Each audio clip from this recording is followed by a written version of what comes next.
In this lesson, we'll be modeling the pool edges and learning how to create realistic water, especially the areas that overflow over the edge, creating that infinity pool edge look that looks so good in these type of seaside villas. Now, just before I start speaking and modeling about the pool area, I'd just like to mention the areas that I modeled since the end of the last lesson. Those areas are namely the planter that have been created here on the side, and that planter, visually at least, looks as though as it's continuing around the building.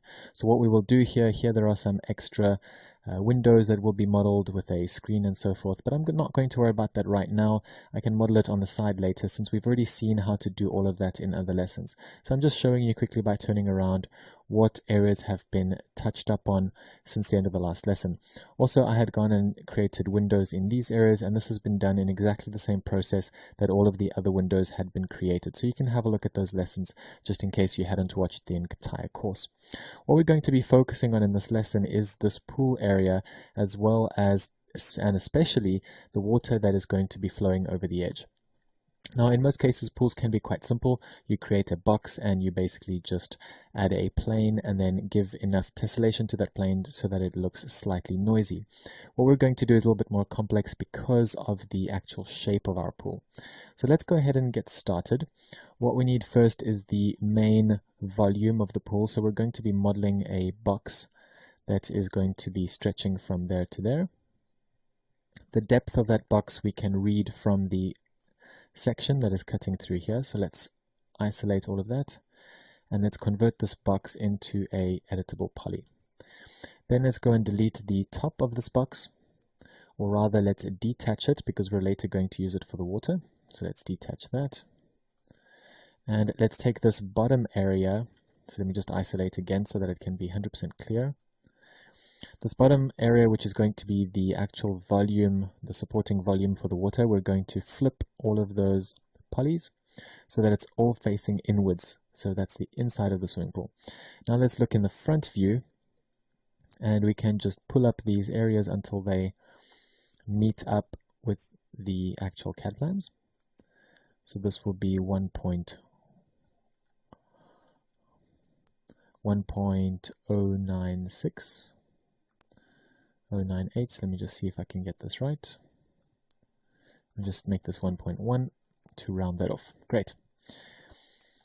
So now we have this portion. Now the most difficult part to model is going to be the area which is the rim flow.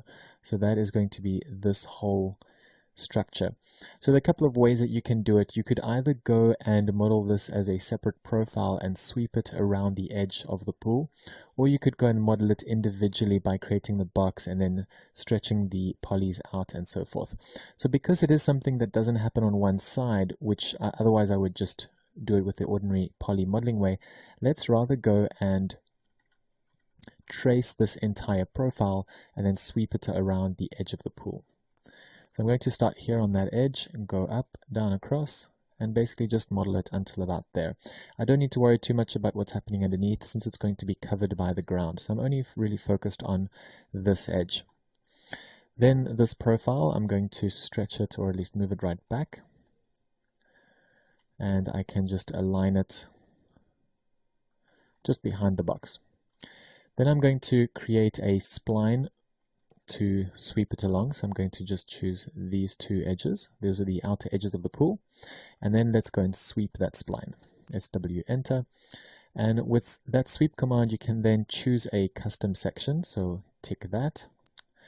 And then just pick your custom section from what you've just drawn. Next, we're going to move it into the right position. So you can just figure out for yourself where that exactly is. You can flip it if you need to. So let's just see exactly which way this needs to go. Sometimes I just use trial and error until I eventually get it right. So in our scenario, this is the way it should be. I'm also going to reverse this spline just so that we can have the polys facing in the right direction. So I just select the spline, reverse it.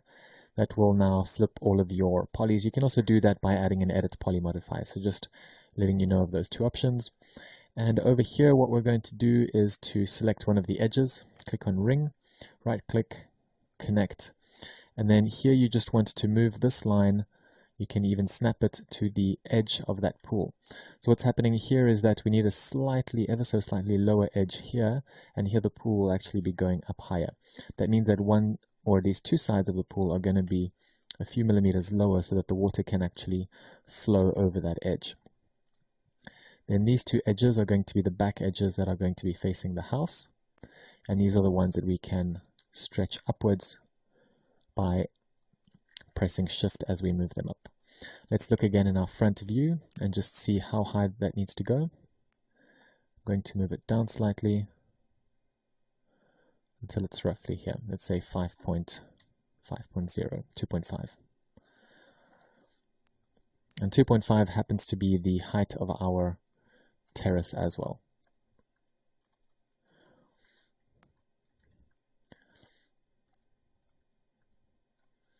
So here I'm going to add a few more polys in place. Here I need to get rid of the top water surface. I can make it transparent by pressing Alt-X on the keyboard. Or you can also move it to a new layer called water. So let's put that on 04 since we're now dealing with the garden. And this is going to be called water. Now that can be on the water layer, we can turn that layer off and we can continue working on the actual walls of the swimming pool. Let's just make sure that that's all on the walls layer. And now we can carry on.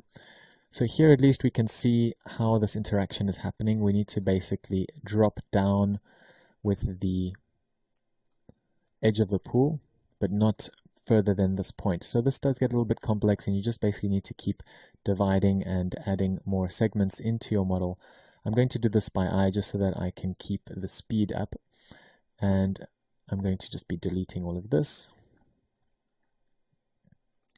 And similarly, I'm going to be deleting these back edges.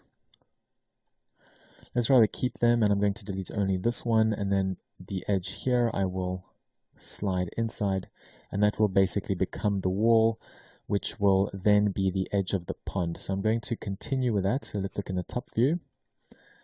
That's going to line up with the edge of the window, and then back in 3D view I'm going to go down slightly and then across. So the whole time I'm just holding shift on the keyboard while I'm doing all of these functions, and this is then going to line up with the edge of that slab. And at the same time you can select this poly right at the bottom, so it's going to be the bottom of your pond, and I'm going to move it upwards and create a new object. So clone to new object. Then that new object is now going to be called water as well, so let's just tessellate it first so that we can see it. Right click on the spinner next to tension just to zero that out, and let's put it on the water layer so it'll disappear. Great. So now we've basically made the water inside the pond, we've made the water inside the pool, we've done the volume, we've got the edge. So basically we're doing pretty well here. What we're going to do now in the next lesson is we're going to model some of the supporting structure underneath the terrace, and this is going to be more of a hardscaping exercise, and for this we're going to turn on the actual site mesh, and then in the lesson after that we will look at how we can start editing the site mesh. And just before we edit the site mesh, we're also going to look at how we can create this rim flow by creating quite a complex meshed object of that water going over this edge. So all of that will be covered from the next lesson onwards, so hang around for that.